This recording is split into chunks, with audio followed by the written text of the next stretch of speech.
Joining us now, former governor of Virginia, Republican Jim Gilmore. He also ran for president in 2016, and he was chairman of the 9/11 Commission.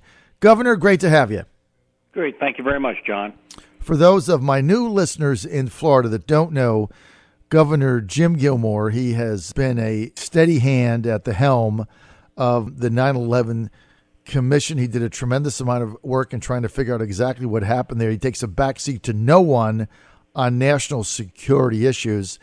And Governor, I want to get to this John Kerry situation and the Logan Act. Remember, it was the Democrats that were screaming about this obscure Logan Act. I think it was enacted in like 1887 or something, about private citizens talking to government officials from other countries. Yet, according to the Boston Globe, former Secretary of State, former presidential candidate, former Senator John Kerry had back-channel meetings with Iranian diplomats of which he had no authority. He was a private citizen. Where's the outrage? Well, there should be outrage if he's undermining the policy of the United States. He was the Secretary of State during the negotiation of the Iranian deal. The properly elected authorities of the United States, namely President Trump, and his Secretary of State have been critical of the Iranian deal. That is the policy of the United States. So I think it's improper for a private official, particularly one who used to be the Secretary of State, to be doing back-channel discussions which might influence the policy of the United States, and that's what the Logan Act is all about. I mean, I think that an effort to further the interests of the United States in a smooth way with communications is probably okay. I did a lot of that myself when I was governor. I talked to government officials in 18 countries when I was governor. Since then, I've visited Israel, I've talked in Pakistan, I've even been to Afghanistan, and I've talked to government officials. But no one's ever accused me of a violation of the Logan Act because I never did anything to try to undermine the United States. If John Kerry is trying to undermine the policy of the United States, then he is probably subject to scrutiny under the Logan Act. But do you think anything will happen? Oh, well, look, I have begun to really speak out on the radical left culture of the United States today. I think the real danger to this country is from the radical left in this country. And I'm no longer talking about the Democrats. I'm saying the Democrats that party is captured by the radical left. And if you don't believe me, just look at the fact that Hillary Clinton and Bernie Sanders were the standard bearers last time around. This is a radical left party. I think it is capable of being a good governing party, but it isn't there right now.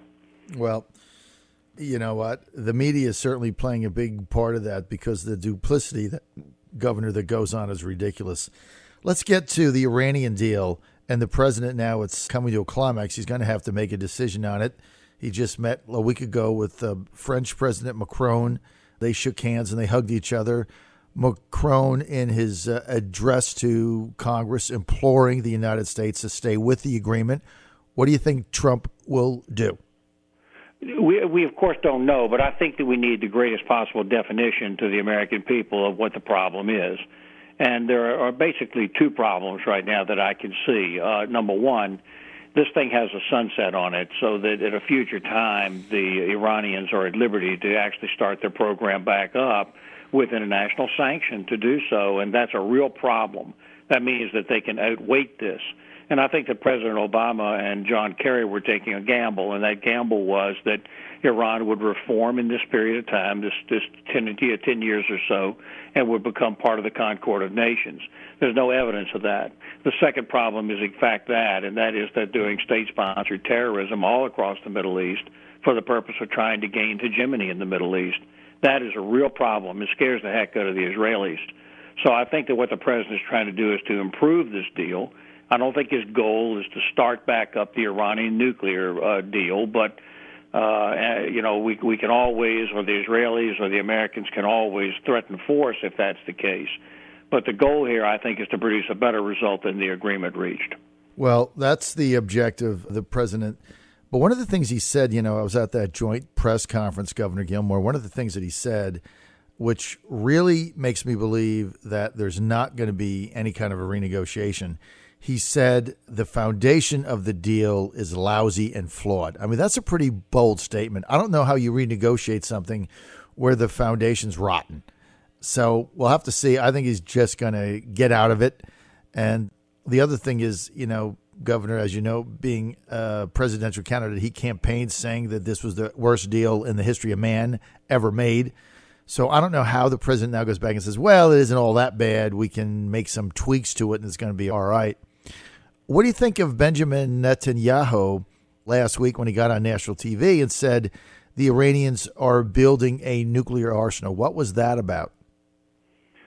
Well, I think they're going to have to offer some evidence that there's a direct violation of the agreement, and so far I don't think that has been offered. I think the long-term danger is the reality. But I think that Benjamin Netanyahu is entitled to make the case that what's going on is a threat to Israel. I think he's entitled to make that case. Let's not lose sight of the big picture here. The goal here is to prevent nuclear proliferation on people who are a danger to the United States and our allies, and that not only includes Iran but also North Korea. The problem is this. We've inherited really a lot of sticky problems here. We've inherited a long-term problem in Iran that has not yet really been addressed in the long run, and we've inherited an immediate problem in North Korea, and that is being addressed. But one thing we need to do is to keep the force option on the table in North Korea.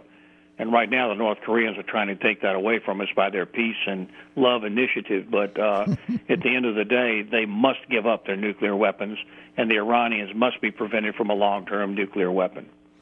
Okay, Governor, I'm going to ask you this. The Al Hayat newspaper, one of those that I follow in the Middle East, as you know, I cover it in depth, reported over the weekend that Mike Pompeo, our new Secretary of State, cut funding for that so-called White Helmet civil defense group in Syria, which made those videos alleging that Assad used nerve gas, which I still am skeptical of, but that's just me.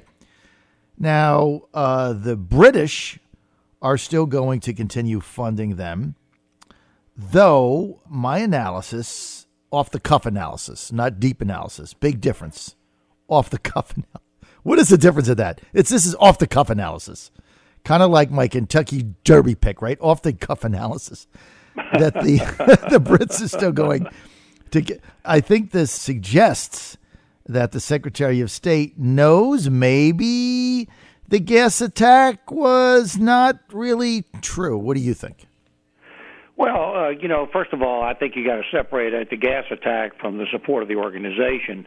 And I think that Mike Pompeo is going to know more about this than any of the rest of us. He is, by the way, now he's Secretary of State, but immediately he passed Director of the Central Intelligence Agency. So he knows a lot of information out there. I mean, at the end of the day, the White Helmets are a civil defense group in the rebel territories. And they pull people away from the destruction of the Assad regime and the Russian Air Force, and try to protect people and to save people from the destruction. At the end of the day, I think that the United States is simply going to have to make a decision. Are we going to stick with what's going on in Syria, because the Russians clearly are all in, or are we going to not continue to engage in that conflict? There are three options here. You either go back in and confront the Russians, or you get out and reduce American damage there, but you give up Syria. Or third of all, you just keep bleeding the Russians by participating a little bit. It's pretty cruel, but it's obvious that there are a lot of people in Syria that don't want the dictatorial Assad regime. They do have common cause with the Iranians, which gives us all a great deal of pause. So it's a real problem over there, but I think greater clarity in American policy is called for, and I'm confident the Secretary of State Pompeo is going to help do that. I'm for option number 2, which is get the hell out today and let the Russians figure it out. And, this Iranian boogeyman that somehow they're going to come in and divide up Syria, the Russians aren't going to let them do that. All the Russians want is to keep their warm water port in the Gulf. That's why they're there. That's why they've been an ally for 4 or 5 decades now. This regime is not going to collapse, not with the Russian investment there. So all we're going to continue to do is bleed ourselves to death and keep sending our young men and women home in body bags. And I think the whole thing is crazy. I mean, you're not going to get Assad out. it's over. I don't know why we're still there. But to what you just said, Governor, there's no clarity no matter what we do. Right now, the whole thing is not clear, right? Well, we need a lot of international clarity about what our ultimate long-term goals are in foreign policy. Once again, I think that the Korean thing is the most urgent. That's what is really up on the table now because of the president's meeting that's coming up, and because of the moves that have been going on on the North Korean peninsula. But the Middle East continues to be a completely deteriorated situation. There's a serious danger of major war there. The United States has to ask what its interests are, and whether or not you surrender that area to the. On the other hand, the Russians really aren't powerful enough to control the Middle East. I think that's perfectly clear. So this thing is going to go on for a while, and I think, once again, American clarity in what we're trying to achieve is called for. All right, spot on. With that, we're out of time. I want to thank former Governor of Virginia, Republican Jim Gilmore, for being with us, the chairman of the 9/11 Commission. Governor, thanks for being with us. As always, we appreciate your insights, sir. Thank you. Thank you, John. My pleasure as always.